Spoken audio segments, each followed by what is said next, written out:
दिल्ली की सड़कों पर इस वक्त हजारों तलबा का एहतजाज और पार्लियामेंट की तरफ मार्च।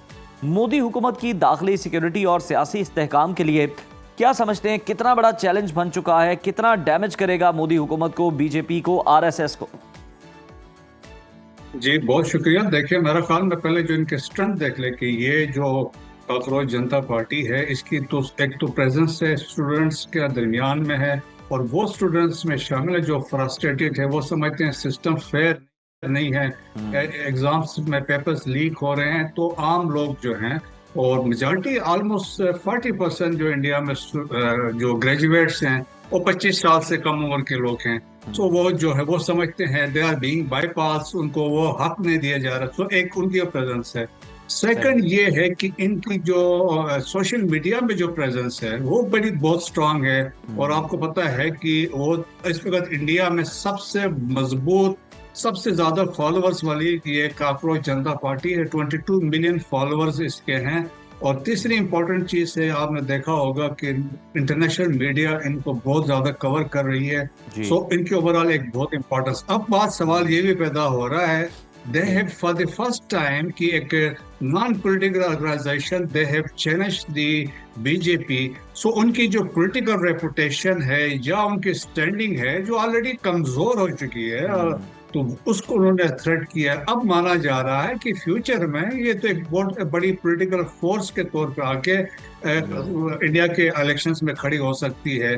तो उसके अलावा आप देखें कि जिस तरीके से बीजेपी ने इनको साथ वहां पे हैंडल कर रही है, तो वो भी इंटरनेशनल मीडिया, इंटरनेशनल एजेंसी इसको देख रही हैं। So they are gaining strength with every passing day. लेकिन मेरे ख्याल में क्रेडिट दे इंडिया गवर्नमेंट अभी अफसोस कर रही होगी कि चीफ जस्टिस को वो लेके आए थे, उनके एक रिमार्क की वजह से काकरोच और पैरासाइट जिसने कह दिया था, उसके बाद जो इनका वजीर है दीपक है, जो इनका लीडर है, तो उसने कहा था हाउ कम, अगर उन्होंने कहा कि किसी दिन ऐसा भी उन्होंने कहा था व्हाई नॉट कि ऑल काकरोचेस भी कम टुगेदर, तो उसके बाद से फिर ये सारे जमा हो गए थे।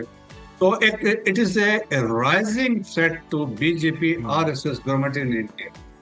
बिल्कुल, और अब ये जमा हो गए हैं और संभाले नहीं संभल रहे। ब्रिगेडियर साहब, आप कह रहे हैं कि तमाम आलमी इदारे जो हैं, इंटरनेशनल मीडिया जो है वो इन पर नज़र रखे हुए हैं सारे मामलात पर, लेकिन आप देखिए कि किस तरह दिल्ली के दिल के अंदर जो है पैलेट गन्स जो मकबूजा कश्मीर के अंदर इस्तेमाल की जाती थी, वो जो है यहाँ पर इस्तेमाल की जा रही है इन स्टूडेंट्स के खिलाफ। और उसके अलावा जिस तरह से सिविल कपड़ों में आरएसएस के जो गुंडे हैं वो आकर जनाब इन स्टूडेंट्स पर तशद्दुद कर रहे हैं, इतना बदतरीन तशद्दुद कर रहे हैं।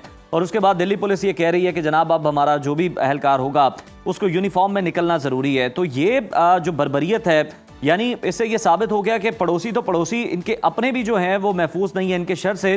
तो आलमी इदारों को क्या करना चाहिए नजर रखने के अलावा? जी, अभी आप देखें जिस तरीके से हैंडल किया जा रहा है, जिस तरीके से अभी आपने बात की है, या पुलिस ने लाठीचार्ज कर रहे हैं, टियर गैस है, पैलेट गन्स है। और वैसे भी दिल्ली की हिस्ट्री आप देखेंगे और आपको रिकॉल करें कि आज से जिस तरीके से यहाँ पे मुसलमानों का कत्ल आम हुआ, अगर जिस तरह सिटीजन अमेंडमेंट बिल की वजह से तो मैसेकर ऑफ मुस्लिम्स यहाँ पे कैरी किया गया था दिल्ली में। तो उस तरह की दिल्ली की अपनी एक हिस्ट्री भी है। तो लेकिन जिस तरीके से हुआ, लोगों को उठा के लेके के डिटेंशन में डाला हुआ है, थ्रेट किया जा रहा है कि वो बाहर ना आए। दैट्स वाई कि इंटरनेशनल जो एजेंसीज है, ह्यूमन राइट्स वाले हैं, वो कंसर्न का इजहार कर रहे हैं। और उन्होंने कहा स्पेशली जो ब्लैकआउट किया गया था, सोशल मीडिया बंद कर दिया था, इंटरनेट की फैसिलिटी रोक दी गई थी, और फिर फोर्सफुल जो डिटेंशन के लिए लोगों को रखा हुआ है, उस पर कंसर्न का इजहार किया जा रहा है। और मेरे ख्याल में बीजेपी आरएसएस गवर्नमेंट की जो नींदें है वो हराम हो चुकी है, क्योंकि ये जनरेशन जी के लोग हैं। और जिस तरीके से हमने देखा है बांग्लादेश में जो डेवलपमेंट हुई थी, सिमिलरली इंडिया बहुत बड़ा मुल्क है, 1 करोड़ के करीब है। अगर उनमें से यही चंद हजार है जिन्होंने अभी दिल्ली को ऑलमोस्ट यरगमाल बनाया हुआ है, तो ये कुछ भी कर सकते हैं। दैट्स वाई वो खतरे की घंटी इंडिया में बज चुकी है। अभी आप देखें तमाम पॉलिटिकल पार्टीज जो है वो इनके साथ खड़े हैं, चाहे वो कांग्रेस है, समाजवादी पार्टी है, बाकी दूसरे तमाम पार्टियां हैं, आम आदमी पार्टी है, वो सारे इनको सपोर्ट कर रहे हैं। सो मेरे ख्याल में इनकी strength with every passing day बढ़ती जा रही है। बिल्कुल, स्ट्रेंथ बढ़ती जा रही है और हुकूमत खौफजदा भी है। मसूद साहब, आपने बात की है बांग्लादेश के एहतजाज की, नेपाल का एहतजाज हुआ, इनकलाब आया बल्कि, और फिर बांग्लादेश में भी हमने देखा कि जिस तरह से हसीना वाजिद का तर्ज अमल था, जितनी एरोगेंस उसमें थी, यहीं पर नज़र आती है हमें। राजनाथ को देख लें तो वो कहता है कि यूनियन मिनिस्टर कभी हुआ है कि इस्तीफ़ा दे दे और हम यहाँ से इस्तीफ़ा दें, ये कोई यूपी थोड़ी है। तो आपको लगता है कि अगर यही बिहेवियर रहा तो फिर नताइज जो है वो बांग्लादेश जैसे भी निकल सकते हैं? लाइकली है। देखें कि इवन जो बीजेपी गवर्नमेंट जो सेंटर में हुकूमत कर रही है, आपको पता है कि जो नारे उन्होंने लगाए थे अब के बाद 400 पार था, तो वो भी नहीं ले सके, सिंपल मेजॉरिटी भी नहीं ले सके। टोटल जी। डिपेंडेंट दो रीजनल पार्टीज पे है, एक तेलुगुदेशम पार्टी है साउथ इंडिया की है, और जनता दल यूनाइटेड है नॉर्थ इंडिया की। इनके बलबूतों पे हुकूमत पे है, एक पार्टी भी हट के इलेक्शन गवर्नमेंट गिर सकती है। That is thing. तो अब इसके बाद से इस तरह ये जो स्ट्रेंथ गेन कर रहे हैं काकरोच जनता पार्टी, जी। तो वो यकीनन एक वो थ्रेट महसूस कर रहे हैं कि फ्यूचर में ये एक बड़ा थ्रेट है, उनकी जो स्टैंडिंग है वो खत्म हो सकती है।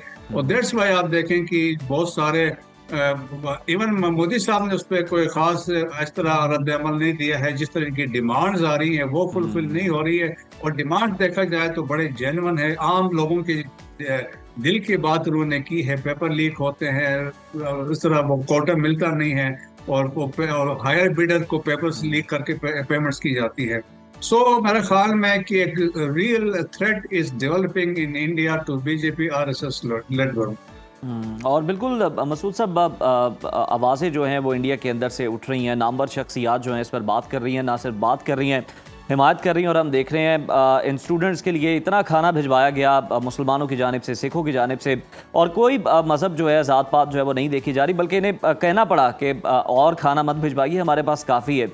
हम देखते हैं कि नसीरुद्दीन शाह जैसे लेजेंडरी एक्टर और उसके अलावा दिलजीत दोसांझ, ये भी फनकारों की, और बहुत सारे और भी नाम हैं जो खुल्लम खुल्ला तलबा की हिमायत कर रहे हैं। तो क्या भारतीय सिविल सोसाइटी मुकम्मल तौर पर बेदार हो चुकी है? जो मज़हब कार्ड खेला जाता था, मज़हब के नाम पर सियासत की जाती थी, उसको अब रद्द करने का वक्त है ये?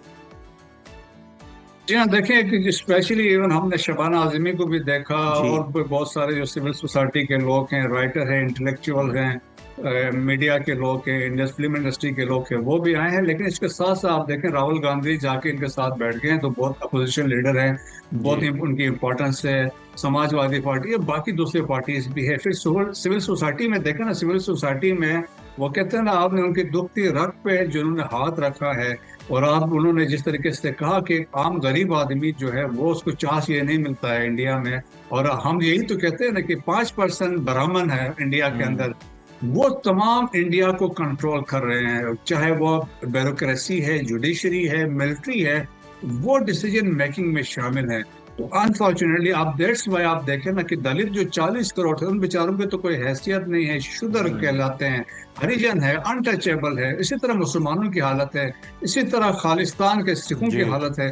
तो मेरे ख्याल में रियलाइजेशन जनरली अभी हो रही है। सो दैट्स वाई आप यूरी का बट ओबामा ने क्या कहा था, क्रिस्टिना अमानपुर को जब इंटरव्यू दिया, तो उन्होंने यही कहा था, भाई जिस तरीके से इंडिया में हालात और वाकयात है, the way they are treating the minorities, especially Muslims and Christians, उन्होंने कहा there will be point of time India will pull apart, India टूट जाएगा। तो इस तरीके से अब इस तरह की मुहिम है जिसमें आपने देखा कि जात पात कोई नहीं है, सब मिलके आके एक आप समझ ले, एक बड़े जो कैडर के लोग हैं या ब्राह्मण्स हैं, उनको उन्होंने चैलेंज किया है। क्योंकि साउथ इंडिया में दिस नो कंसेप्ट ऑफ ये जो जात पात कास्ट सिस्टम कोई नहीं है। सो मेरे ख्याल में जो एक थ्रेट जो था, जो कभी उन्होंने सोचा भी नहीं था, जिस तरह बांग्लादेश में एकदम वो आए, दे स्वेप्ट अवे, इसी तरह इंडिया में भी लाइकली है कि आप देखेंगे कि बहुत वक्त दूर नहीं है जब मुसलमान, क्रिश्चियन, दलित, सिख मिल के वो भी हुकूमत के खिलाफ खड़े होंगे। बिल्कुल सही ब्रिगेडियर साहब, अगर हम देखें तो इस तरह की बर्बरियत का मुजाहरा अगर किसी और मुल्क में हो रहा हो तो फिर जो दूसरे ममालिक हैं या जो इदारे हैं वो मुदाखलत भी करते हैं, बात भी करते हैं। लेकिन अभी तक हम देख रहे हैं कि एमनेस्टी इंटरनेशनल जो है वो सिर्फ तहफ़्फ़ुज़ात का इजहार कर रही है।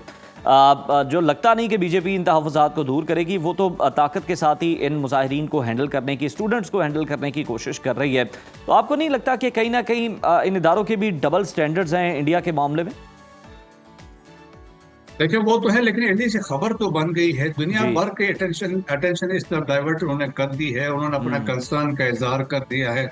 सो मेरे ख्याल में वो तो एक अचीवमेंट है। बाकी डबल स्टैंडर्ड्स तो हैं, बड़े बड़े ममालिक के डबल स्टैंडर्ड्स है, क्योंकि इंडिया के अंदर उनका इंटरेस्ट है। लेकिन ये है, खबर बन गई है, मीडिया की बिल्कुल। अटेंशन आ गई है, दुनिया भर में है। सो आप देखें ना कि जिस तरह हमने अरब स्प्रिंग देखा, एक मुल्क से स्टार्ट हुआ और दूसरे ममालिक में चला और जी। हुकूमतें चेंज हुई। अब हम्म। ये बांग्लादेश से आप देखें ना, अभिजीत दीपक जो था, हम्म। वो एक ही इज यूएस ग्रेजुएट, जी। और वो उसने आके जब देखा कि हमें मॉस्किटो कह रहा है, तो ही अमेरिका से वापस आ गया। तो मेरे हम्म। ख्याल में अब लोगों में एक रियलाइजेशन आ रही है। तो आप हम्म। देखें जिस तरह स्ट्रेंथ है, और कल जिस तरह आपने फुटेजेस में देखे हैं, जी। लोगों में, बच्चों में गम और गुस्सा का इजहार किया जा रहा है। तो हम्म। मेरे ख्याल में अगर इस तरह के से चीजें हैंडल गलत तरीके से करेंगे, तो हम्म। मोदी साहब के लिए वाटरलू भी साबित हो सकता बिल्कुल बिल्कुल, वाटरलू भी साबित हो सकता है। और सर, जिस तरह से आपने बात किया कि खबर बन रही है, बिल्कुल इंटरनेशनल मीडिया जो है इसको भरपूर कवरेज भी दे रहा है, स्पेस भी दे रहा है, इनके एहतजाज को, इनके प्रोटेस्ट पर बात भी हो रही है। लेकिन गोदी मीडिया के किरदार पर आप क्या कहना चाहेंगे कि वो मुसलसल जो है इस एहतजाज को, इनकी कॉज को डिस्क्रेडिट करने की कोशिश कर रहा है मुख्तलिफ तरीक़ों से, मुख्तलिफ हरबे आजमाई जा रहे हैं और कहा जा रहा है कि शायद चीन की बैकिंग है और बहुत सारे इल्ज़ामात जो हैं इस पर लगाए जा रहे हैं। तो गोदी मीडिया के किरदार पर आप क्या कहेंगे, क्या कमेंट करेंगे? है। देखिए, गोदी मीडिया तो जिस तरीके से हमने मार्के हक बुनियादी महसूस में देखा, जिस तरीके से वो लाहौर को फतह किया, लाहौर के बोर्ड में दाएं बाएं पहुंच गए थे, तो इस तरह का मीडिया है। और अनफॉर्चुनेटली तमाम मीडिया जो है totally that is control by रा, जो है, या आर बीजेपी हुकूमत के सेल्स कंट्रोल करते। इवन टिकर्स जो भी चलते हैं, वो भी उनके डिक्टेशन पे वो टिकर्स वहां पे चलते हैं। सो वो, क्योंकि देखें, दिस इज ए जी। Massive movement as far as India is concern, क्योंकि ये आप समझ ले, इससे बहुत सीरियस कॉन्सिक्वेंसेज डेवलप हो रहे हैं इंडिया के लिए। दैट्स वाई इसको निगेट करने के लिए, उसको लोअर डाउन करने की कोशिश की जा रही है। और दैट्स वाई आपने देखा कि इंडिया के हमेशा से ये पॉलिसी रही है कि डोमेस्टिक ऑडियंस का फोकस पाकिस्तान पे रहे। जी। टेररिज्म की बात करें, क्रॉस बॉर्डर टेररिज्म की बात करें, पाकिस्तान में बलूचिस्तान में दहशतगर्दी करवाए, खैबर पख्तूनख्वा में दहशतगर्दी करवाए, करवा के कहें कि हमने ये करवा रहे हैं और अटेंशन डाइवर्ट कर। लेकिन इस दफा वो पकड़े गए हैं, क्योंकि इंटरनली तो इवन देखें, गोदी मीडिया जो मर्जी कर ले, लेकिन सोशल मीडिया में जिस तरीके से आपने देखें कि बीजेपी ने क्या करवाया, एक तो इंटरनेट भी ब्लॉक करवा दिया, जी। और फिर उन्होंने ये कहा इनका सोशल मीडिया अकाउंट्स को ब्लॉक करवाने की कोशिश की, विच दे फेल्ड, क्योंकि वो जो इंस्टाग्राम वाले दूसरे, उन्होंने रिफ्यूज कर दिया था। सो मेरे ख्याल में मुश्किलात अब इनके लिए बढ़ती जा रही है। मीडिया भी कुछ नहीं कर सकता, मीडिया के हाथ से चीजें निकल गई है। अब रियलिटी पे उनको आना चाहिए कि लोगों के रियलाइजेशन है, उनके हुकूक नहीं मिल रहे हैं। 5% ब्राह्मण बैठ कर हुकूमत कर रहे हैं, दलित के, सिखों के, क्रिश्चियंस के, मुसलमान और लोअर कास्ट, शेड्यूल कास्ट हिंदुओं की कोई हैसियत नहीं है। बिल्कुल सही, कोई हैसियत नहीं है। और इसी के लिए अब हम देख रहे हैं कि इतना रद्द-ए-अमल जो है वो आ रहा है बीजेपी हुकूमत के ख़िलाफ़, और उनकी जो नफ़रत की सियासत है हमेशा, और मज़हब कार्ड जो है वो खेला जाता है मोदी सरकार की जानिब से, उसके ख़िलाफ़ अवाम अब जो है वो उठ खड़ी हुई है। और इसमें कोई भी तफरीक नहीं है ज़ात पात की, धर्म को लेकर। और ऐसे में हम देख रहे हैं कि बिल्कुल ये बड़ी कामयाब अभी तक तहरीक है। और इंस्टाग्राम पर ही अगर हम देखें, जिसको बंद करवाने की कोशिश की है मोदी सरकार ने, 25 मिलियन से ज़्यादा फॉलोअर्स उनके वहाँ पर मौजूद हैं। बहुत शुक्रिया ब्रिगेडियर साहब आपके वक्त का, आप अपना तज्जिया दे रहे थे।